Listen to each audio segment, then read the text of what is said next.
أعوذ بالله من الشيطان الرجيم.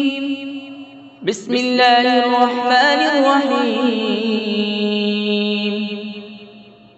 إذا وقعت الواقعة ليس لوقعتها كاذبة خافضة رافعة إذا رجت الأرض رجا وبست الجبال بسا فكانت هباء منبثا وكنتم أزواجا ثلاثة فأصحاب الميمنة ما أصحاب الميمنة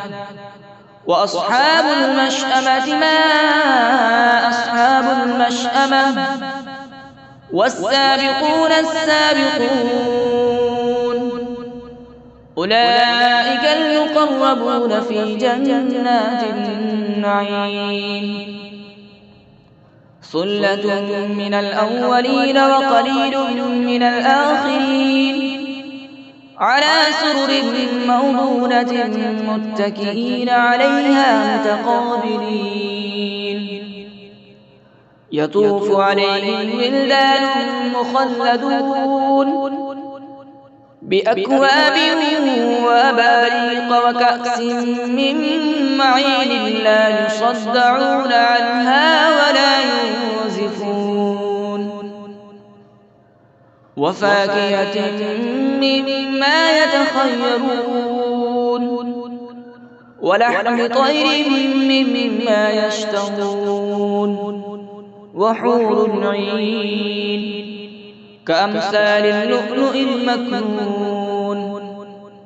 جزاء بما كانوا يعملون لا يسمعون فيها لغوا ولا تأثيما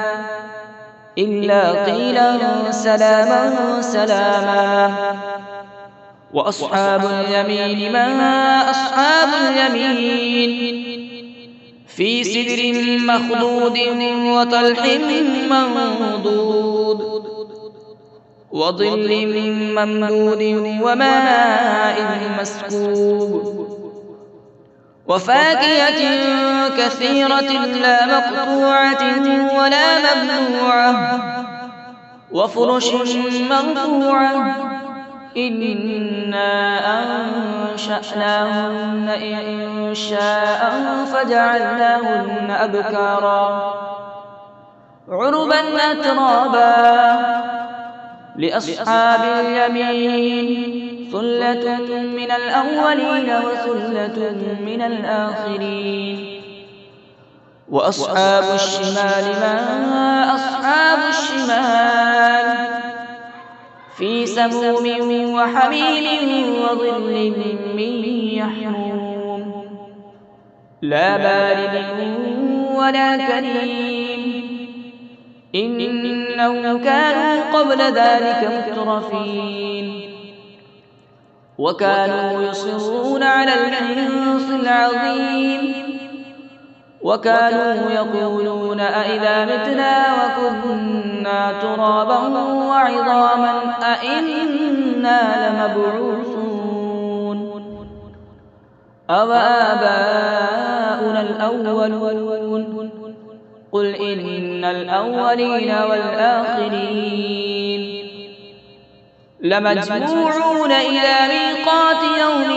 معلوم ثم إنكم أيها الضالون المكذبون لآكلون من شجر من زقوم فمالئون منها البطون فشاربون عليه من الحميم فشاربون شرب الهيم هذا نزلهم يوم الدين نحن خلقناكم فلولا تصدقون أفرأيتم ما تمنون أأنتم تخلقونه أم نحن الخالقون نحن قدرنا بينكم الموت وما نحن بمسبوقين على أن نبدل أمثالكم وننشئكم فيما لا تعلمون ولقد علمتم النشأة الأولى فلولا تذكرون أفرأيتم ما تحرثون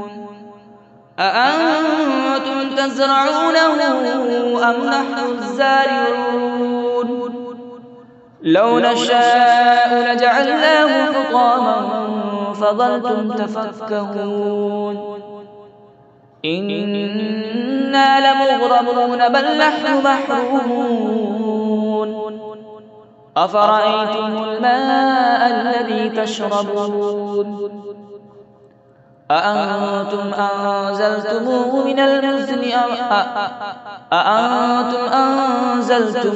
من المزن أم نحن المنزلون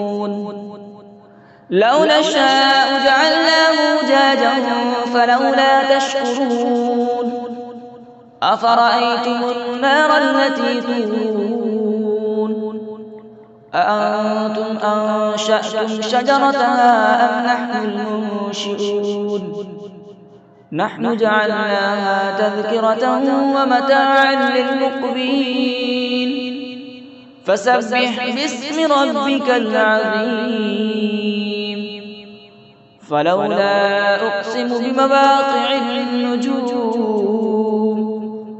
وإنه لقسم لو تعلمون عظيم إنه لقرآن كريم في كتاب مكنون لا يمسه إلا المطهرون تنزيل من رب العالمين أفبهذا الحديث أنتم مدهنون وتجعلون رزقكم أنكم تكذبون فلولا إذا بلغت الحلقوم وأنتم حين يومئذ تنظرون